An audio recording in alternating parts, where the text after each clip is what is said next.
I want to talk about something because I don't know if I don't want to use the word affected you, but what was going on around during the time that the beef between MC8 and DJ Quik started? I know it started, if I'm correct, off that Red Tape, the song called Real Dope that we played earlier. Right. And I think all he said was like, I'm up in a tree for CMW to see. Yeah, that sparked a whole lot. That set it off. Yeah, that's what set it off. So what was the backlash, or what was the stories you were hearing in the street? MCA's going to come after him, or, what? Some of the stories, some of the rumors. What was some of that? Those was just rumors and stories. Really? Yeah, it was just friendly competition because they were from different sides of the track. Right. MCA was a Crip and Quik is a Blood, allegedly. Of course. So that was just neighborhoods. Do you know? I mean, and again, I know, but I'm asking for the public. Mm-hmm. From a fan's perspective, do you know why he did that on that song "Real Dope"? Other than just a neighborhood shit? Just some neighborhood shit.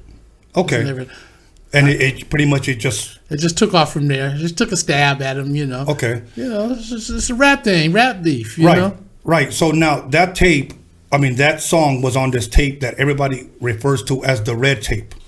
The Red Tape was, we had a bunch of records that we had put together. It was pretty much a demo, a bunch of demo songs we put together. And we was just, at the time, we was just trying to hustle, trying to make a few dollars out of demos. What we had of demos, Now, if you can remember, the Red Tape actually came out before Quik got his deal. We had created that before he got his deal because we were just trying to generate some, little fun, some fried chicken money. All right? Right, exactly, or from Wings and Things. Remember from around the corner? Yeah, Wings and Things. Yeah, but now let me ask you this: about how many of those tapes do you think went out?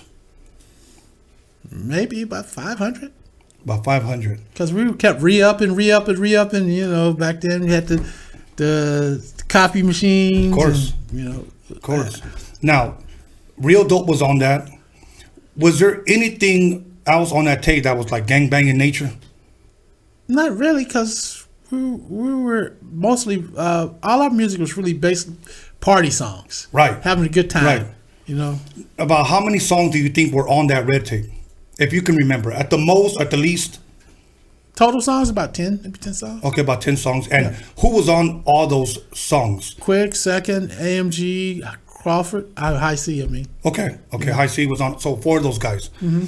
Now, around when do you think that dropped on the streets? What year? About 80, I would say 89, 90.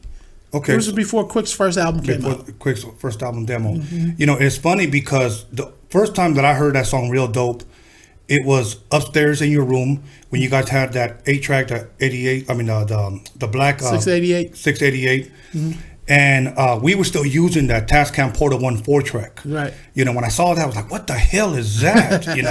And I saw how dope he was, working it. And Steve asked him, or asked you as well, can we put one of those songs on the mixtape? He gave us an AMG song, and he also gave us a Quik song, which was Real Dope, and that kind of even sparked it a little bit more, if you will, because I think we dropped that cassette in 1990, if I'm correct, because that was before our albums actually went out in 1991. Now, the reason why, now let me tell you the stories that went out there, and maybe you could tell me some of the stories that you heard, because that tape was actually done at your house. Right. Okay. Everybody thinks that has heard about the Red Tape that it was just a straight banging on wax cassette. Like they were just claiming Blood this, F that, F her, F him. This is Blood, this is Compton. Like that's really what people have told me. Now, I heard it and I've known the songs, but I didn't hear that.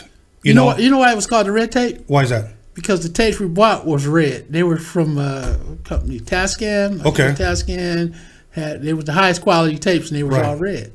Okay. That's the Red Tape. That's where we got the Red Tape from. Well, I'm glad we're clearing it up because I met this guy not too long ago, and he told me, "Man, how can I get my hands on an actual Red Tape?" And I said, "Well, if you buy my Roadium mixtape," I said, "that song Real Dope is on there. That's the only song that was really dissing MC8." Right.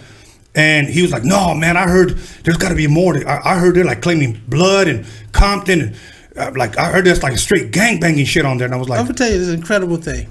Incredible. This was incredible. We was out on tour, and I think I was in Kansas, Topeka Canyon, Kansas. We first time we went out in a motorhome.